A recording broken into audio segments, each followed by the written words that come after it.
Kickabouters, welcome to a packed National Football Museum where everywhere I look, kids are swapping these Premier League trading cards. What's the best thing about trading match tags, Jack?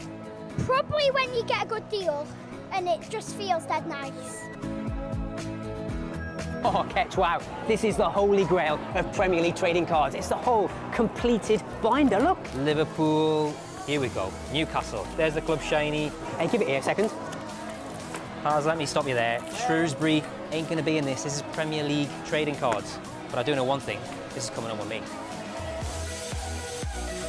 I've heard there's a certain England goalkeeper you'd quite like to collect as well. Fan favourite Pickford. He's the penalty king, isn't he? Yep. Higher or lower than 73? Lower. He's going lower than 73. It's a 24. Whoa, who's this joker? What's he doing here? £100 value. Well, that's a bit harsh. 100 for style, Ben, I'll give you that. Who's got some of the best stats in the collection this year? Salah, De Bruyne, Zaha and probably Kane. Is Mo Salah a card that you've managed to collect this year yet? Yep, just packed him a few minutes ago. And how did you react when you unwrapped Mo Salah? I went like this. Yeah! What an amazing day at the National Football Museum. These young fans have an incredible passion for the beautiful game. Yeah, they've come from all over the country today to swap cards, make new friends and learn all about their favourite players. It's been amazing. Anyway, Paz, be seeing you. Yeah, but you can't take the book with you. Ketch, the book needs to stay. Ketch! Ketch! Today, two young teams from Sunderland and Bristol Rovers will have the glorious honour of stepping out onto this hallowed turf to represent their clubs in the final of the EFL Girls' Cup. So I'm joined by Megan and Eve, who are playing for Sunderland today. How are you feeling? I'm really excited, but I know a little bit of nerves will kick in before we're about to walk on. You've had a bit of time to get a feel for Wembley Stadium. How is it? Does it live up to your expectations? It's absolutely amazing, it's stunning. Girls, less than an hour to go before kick-off. How do you feel? Very nervous and excited at the same time. It's obviously been a really memorable season. One of the best things has been the Champions League run. Is it true that the last time Liverpool won the Champions League, you watched the victory parade from your front garden? Yeah, because it went right past me house, so there was no need for me to move. So I was up on the wall in the front garden and I was watching it with my mates and the family. That could be you on the open top bus. Obviously I've dreamed about it many times and we're close now. Mo Salah, when he joined the club in the summer and you first saw him in pre-season training, was there anything about him that suggested he was capable of scoring more than 40 goals? His hunger. He was hungry from the first second I saw him. I remember the first session we done running, and he was the best runner by far. And for a new player to come in and outrun everyone and to keep going. You're having a great season, but there has been ups and downs as well. What I've liked about you, Trent, is that you don't let your head drop, which is like a really good example for a young kid who wants to be a pro footballer and be in the Premier League like yourself. Yeah, definitely. I think it's important not to let your head go down, and it can only help you get better. How helpful has Jurgen Klopp been?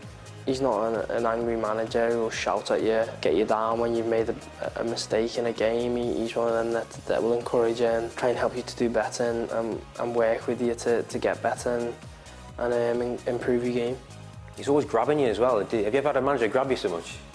Nah, not really, but obviously it's welcoming and it's a good thing in the players' eyes. Yeah. Probably the same age as some of our viewers. You actually lived a bit closer to Melwood, didn't you? Yeah, I was really close to Melwood, so yeah, I'd try and go and see the players when I could, when my mum would let me. I always try and stop and sign or get pictures with the kids and the fans there because I think I was one of them, and I'd hate it when a footballer just dragged past, and so yeah, I always try and stop it.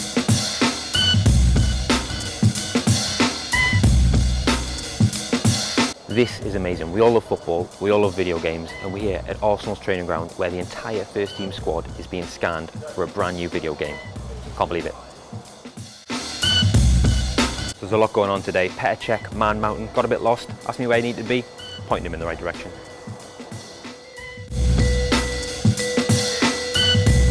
So Mustafi's right in the mix now, surrounded by cameras. There's 72 cameras in there, all shining on his kit. He looks amazing. Can't wait to see what he looks like in the game. Look, there's Jack Wilshere. He's actually getting pictures of his tattoos done first before he goes into the booth. Aaron Ramsey's just stepped into the motion capture booth, and I just had a close look at him. I'm sure he's definitely had a haircut for this, fresh trim up to make sure he looks great on the game. Theo Walcott never stands still on a football pitch. He's got to stand still here. Gunnosaurus, it's been an absolute pleasure to meet you. Can we hug it out?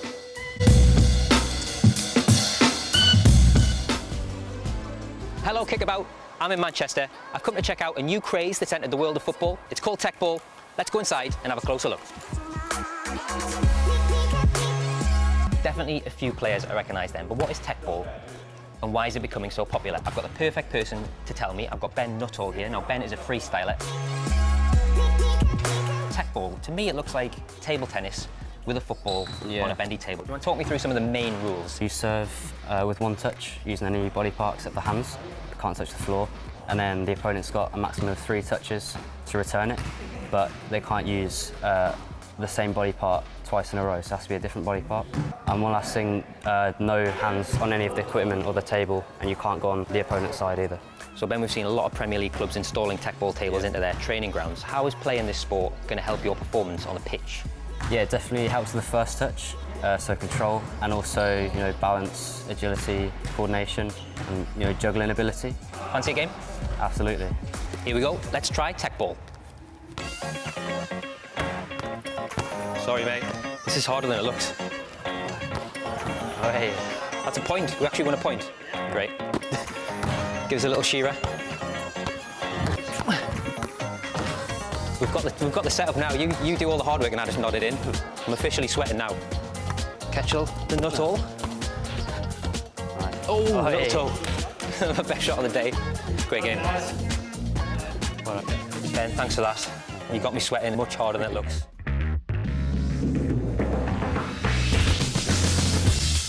Kyle, the World Cup in Russia is fast approaching. How are you and the team feeling ahead of the big tournament? We're proud, to obviously go and represent our country at a major tournament like the World Cup. So we're feeling good, we're full of confidence, and I think we can hopefully go and do well. Which of your England teammates amazes you the most in training?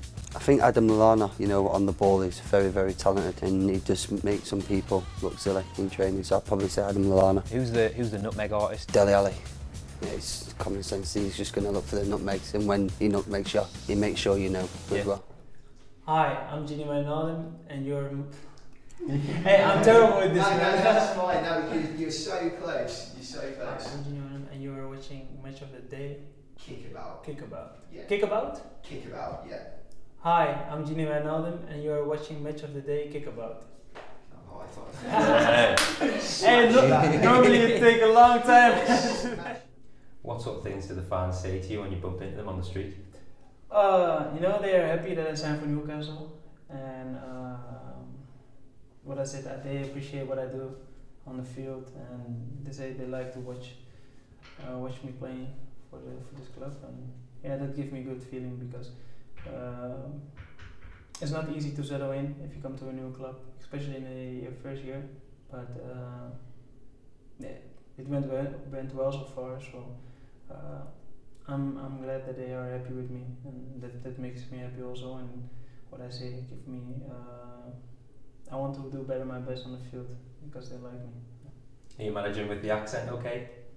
Sometimes it's difficult to understand what they're saying, but I just ask what they mean with it because I can speak quite well English, but some words I don't know, and then it's difficult to explain what you mean. But if I ask players or people how to say something, they will help me. But the people on the street sometimes they speak Geordies, I think. And when I say it sorry, I see them thinking that I don't, that they think, oh, you don't understand it, and then they speak English and easy, and then I can understand what they say.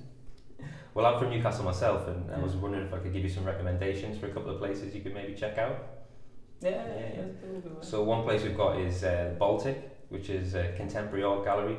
Yeah. But the cool thing about that is it's in a converted flour mill right on the quayside. Okay.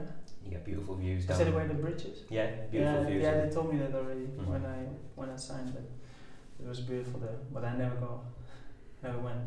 The other one to try and have a look at is the Angel of the North. Have you heard that? No.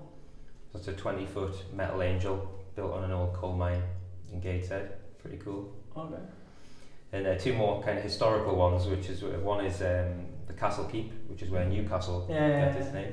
I heard of it. And Hadrian's Wall, which is a 2,000-year-old wall, and that was the northern limit of the Roman Empire. Oh, okay. I'll ask.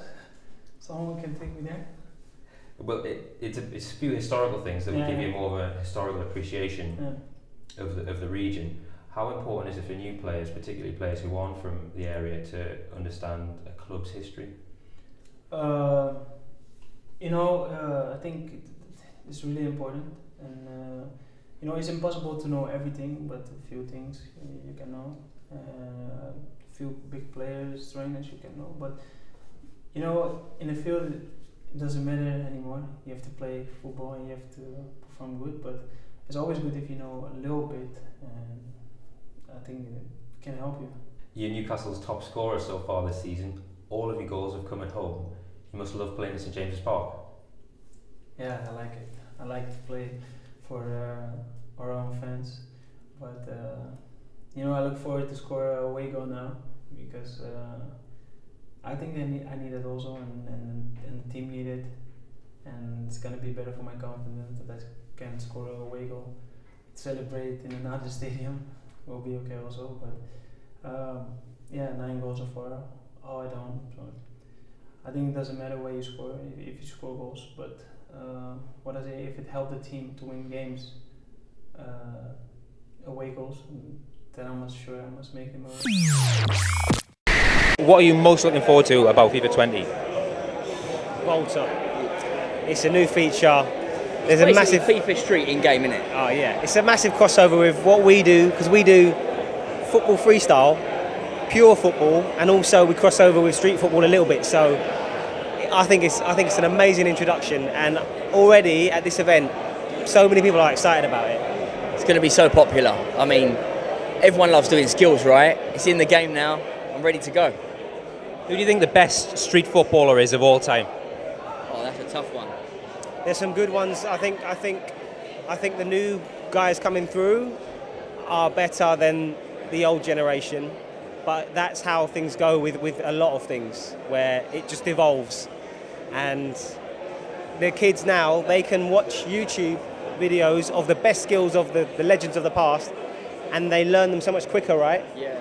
And I think the new guys are the strongest. It's hard as well, because what are you going for? You're going for futsal or street football or freestyle or a combination of all. Because if it's futsal, Falcao for me is the ultimate legend. But if it's street football, I'm most excited by Jack Downer. He's a new guy, new on the scene, and he's just breaking boundaries, and he's always fresh. When you see his content, it's so good. But in terms of playing 3v3, I don't know if he specialises in that as opposed to just panners and skills. So it's a tough one. It's a good question, though. There's no stat for Swaz in the game. If there was, who would have the biggest number? Wow, that's my favourite question of the Are you day. telling us to have a Swaz off here? Is this an official Swaz off? This is the first one we've done. I'll Swaz more than you, bruv. Which player, though, has the best swaz? No, I think Jez is the king of Swaz. No, he's talking about pros. Oh, pros? Yeah. If you're giving it to Jez, that's fair enough. We'll talk about current players. Okay, all right. I'll give Jez. I'm giving it to Bill as well. That's what we do. You got the Swaz. No, you got the Swaz. There's some players with some good swaz. You know what? You know how things got Swaz? Trent. Trent's got swaz. Do you know what? If you're going back, Rooney had the Swaz. Wazza across the pitch, just caresses it, it just glides, swazzes across. That crossfield pass. Waz has got the Swaz. Yeah, Wazza's got Swazza. I can't see past him. That's a great shout. Even in the new batch, Wazza. Oh, mate. Harry Kane. I was just about to say Harry Kane. Did you see the shot that hit the post the other day against Arsenal? That's Swaz. That's Swaz. So you guys know the lads at EA Sports. Maybe they can add Swaz in for FIFA 21. We've started a petition about it already. We've got 25 people that have signed up to it. Yeah, we want Swaz, it's called. You heard it here first. Swaz for FIFA 21. Quality. Cheers, mate. Thanks for the best. Top man. Good to see you.